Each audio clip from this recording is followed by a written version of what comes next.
Fala galera, aqui é o biólogo Alex Anderson e hoje, dando continuidade à nossa aula sobre evolução, vamos fazer uma comparação entre Darwin e Lamarck. Esse é um assunto que cai muito em prova de vestibular. Primeira coisa, Lamarck foi o cara que ficou mal conhecido como o cara que perdeu para o Darwin. Gente, isso é uma ideia muito errada. Primeiro, que Lamarck é muito mais velho do que Darwin. Vocês podem ver que ele nasceu em 1744, enquanto Darwin nasceu em 1802. Segundo, que várias ideias que Lamarck fez serviu como base para os estudos de Darwin. E também, vamos pensar que esses dois caras são grandes gênios, porque na época você só tinha a ideia da criação, que Deus fez todas as espécies da forma que são. Então esses dois caras quebraram isso. Eles são muito gênios. Então vamos lá. Lamarck formulou duas ideias.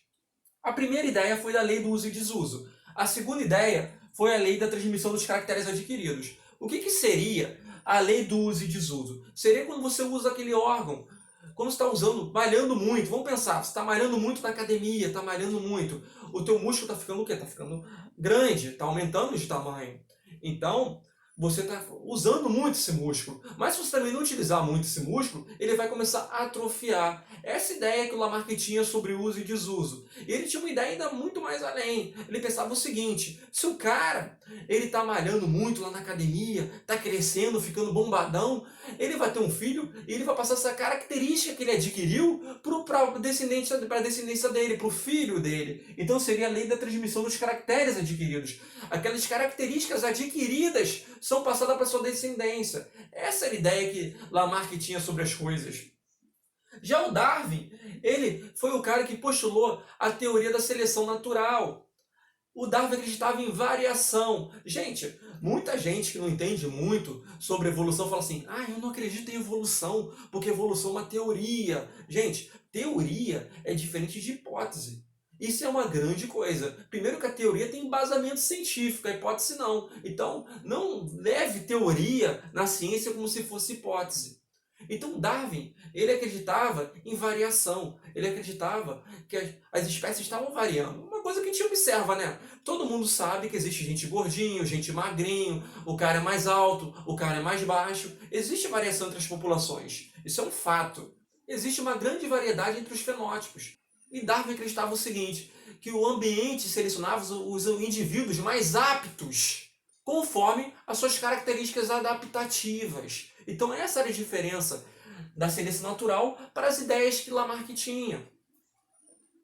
A gente pode pensar muito bem no exemplo da girafa, um exemplo que sempre é muito didático, muito utilizado, porém Lamarck nunca falou sobre esse exemplo, nunca deu esse exemplo sobre da girafa. Isso tem que ficar bem claro, hein, gente? Então vamos pensar na girafa, vamos pensar no exemplo de Lamarck, vamos pensar que a girafa tem uma geração, a primeira geração de girafa, e tem variação entre as árvores. Tem árvores menores, árvores médias e árvores maiores. E a girafa, ela precisava comer aquelas folhas lá da árvore mais alta, porque estava num período de seca. Então o que a girafa fazia na ideia de Lamarck? A girafa começava a forçar o seu pescoço. E essa força que ela fazia no seu pescoço, ela começava o quê? Usar o pescoço, na lei do uso e desuso. Isso fazia o pescoço aumentar de tamanho, e ele comia aquela folha lá naquele alto galho da árvore. Essa é a ideia de Lamarck. Já Darwin tinha uma ideia totalmente diferente. O que o Darwin falava sobre isso? Calma aí, as girafas apresentam o quê? Variação. As populações apresentam variação. Então, sempre vai nascer uma girafa com o pescoço pequeno, outra girafa com o pescocinho um pouquinho maior. E se você está num ambiente e você tem uma seca na savana africana, o que vai acontecer? Aquela girafa com o pescoço maior vai se alimentar mais. E ela vai ter sobrevivência, ela vai sobreviver. E ela vai logo ter uma reprodução diferencial. Aquela característica que deixa ela mais apta, aquele pescoço maior, vai ser passada para frente através de seus genes, através da sua genética. Então, basicamente, isso que Darwin falava sobre a seleção natural. Gente, muita gente com falta de conhecimento fala: ah, eu não acredito em evolução, porque evolução é uma coisa que o professor fala que funciona ao longo do tempo, é uma forma gradativa. Mas, gente, se você quer refutar esse cara, uma grande coisa que você pode falar para ele é sobre as bactérias. Se você pensar na população humana, em 30 anos você pode ter um filho. Já uma bactéria em 30 anos vai ter milhares de bactérias. Então, a gente pode ver a evolução ocorrendo de uma forma muito dinâmica nas bactérias.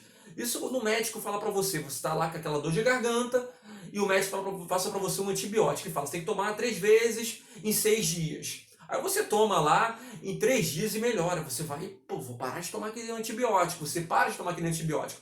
Aí passa mais 2 dias e volta a sua dor de garganta. Você procura o médico de novo. Aí o médico fala pra você, o que aconteceu, meu filho? Você não tomou o remédio na hora certa? O que acontece? Isso é evolução, gente. Isso é evolução. Aquelas bactérias, o antibiótico destrói a bactéria. Aquela bactéria que estava na sua garganta, que a gente tem várias bactérias na nossa garganta, elas morreram com aquele antibiótico, mas as bactérias sofrem variação. Vai ter uma bactéria que vai ser mais apta, porque ela vai sobreviver àquele antibiótico. E o que vai acontecer? Aquela bactéria vai se reproduzir de uma forma muito grande. E daqui a 3 dias você vai ter já uma colônia daquela bactéria. Aquele antibiótico não faz mais efeito algum. Então o médico tem que passar um antibiótico mais forte. Isso é evolução. Então, se você quer refutar esse cara que não tem esse conhecimento, essa é uma grande ideia. Outra coisa, gente, muito importante. Também existe o neo-darwinismo. O neo-darwinismo, como vocês sabem, é você pegando as ideias de Darwin e aplicando na genética mendeliana. Mendel foi o pai da genética. Então, Darwin não conheceu os trabalhos de Mendel. Diz até que Mendel mandou os trabalhos para Darwin, mas só que estava em alemão e Darwin não leu. Mas Darwin não sabia nada sobre genética, não sabia nada sobre mutação, sobre recombinação. Então, você tem um neo-darwinismo, que é quando você pega as ideias de Darwin e aplica mutação e recombinação. É isso, gente. Bons estudos.